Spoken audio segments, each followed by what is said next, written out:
All right, today we are deconstructing the story of a global icon, but probably not the story you think you know. We're going to pull back the curtain on the blueprint of a man who didn't just bounce back from failure, he built an entire industry out of it. You know this guy, right? The face, the muscles, the famous eyebrow. Dwayne "The Rock" Johnson. He is, without a doubt, one of the most recognizable people on the entire planet. But the story of how he got there, well, that has nothing to do with luck. It's all about a meticulously crafted strategy. Get a load of this number. In 2018 alone, Dwayne Johnson pulled in $124 million. Now, according to Forbes, that is the single biggest one-year paycheck they had ever seen for an actor. Ever. A number like that just begs the question, how on earth did that happen? Well, the popular myth is pretty simple. He was a super charismatic wrestler who just got a lucky break and made it big in Hollywood. But the reality is so much more calculated and honestly more interesting. It's a highly engineered industrial blueprint, and it's built not on success but on a foundation of absolute crushing failure. And that story really starts in what we're calling the crucible of failure. See, to understand the multi-billion-dollar brand, you first have to understand the insane pressure he was born into and the dream that completely died. Johnson was literally born into wrestling loyalty. I mean, his grandfather was a Samoan high chief. His dad was a trailblazing black champion. Even his grandmother was one of the first female promoters in the entire business. But that incredible legacy didn't exactly mean a stable childhood. It was the opposite. Constant moving, evictions, financial stress, and by the time he was 17, he'd already been arrested a bunch of times. All that chaos just hammered one single idea into his head: financial security. Football was supposed to be his ticket out, and for a while, it looked like it would be. He was a stud prospect, won a national championship with the legendary Miami Hurricanes, but then the dream just completely unraveled.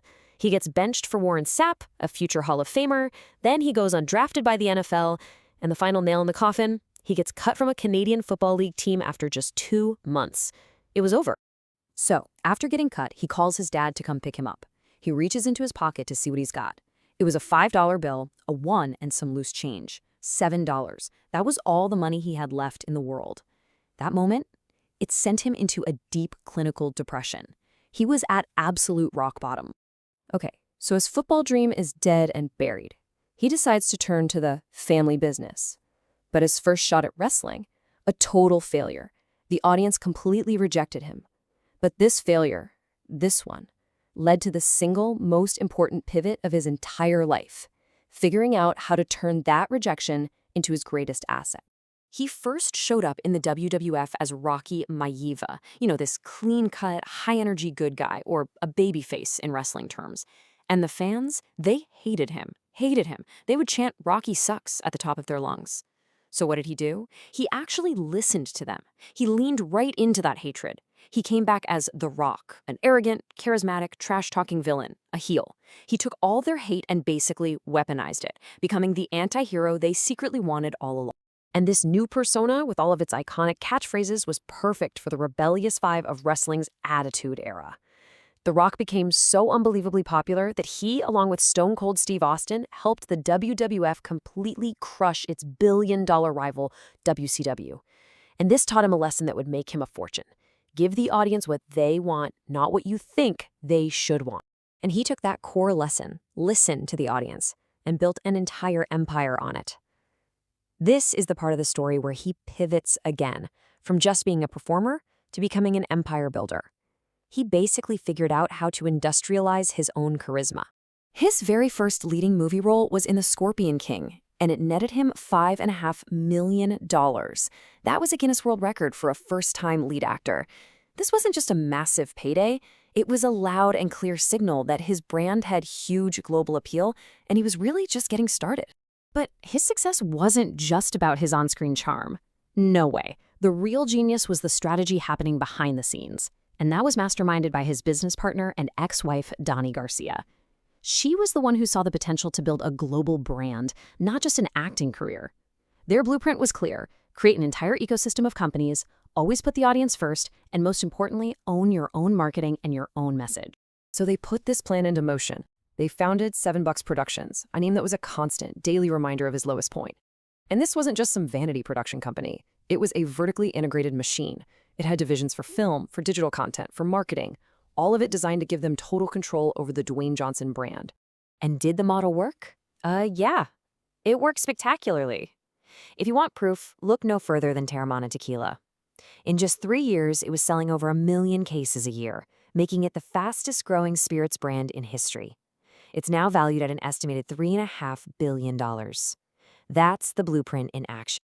And the empire goes way beyond tequila. There's the huge apparel line with Under Armour, Project Rock. There's the Zoa energy drink. He even co-owns a professional football league. He systematically took his brand and planted flags in completely new industries. So, all of this leads to the final evolution. He's got the fame. He's got the money. What's the last piece of the puzzle? Institutional power. This is the chapter where Dwayne Johnson stops being just a star performer and becomes a true power player. In early 2024, the whole blueprint reaches its endgame.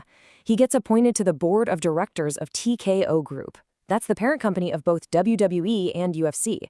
As part of the deal, he gets full ownership of the name The Rock.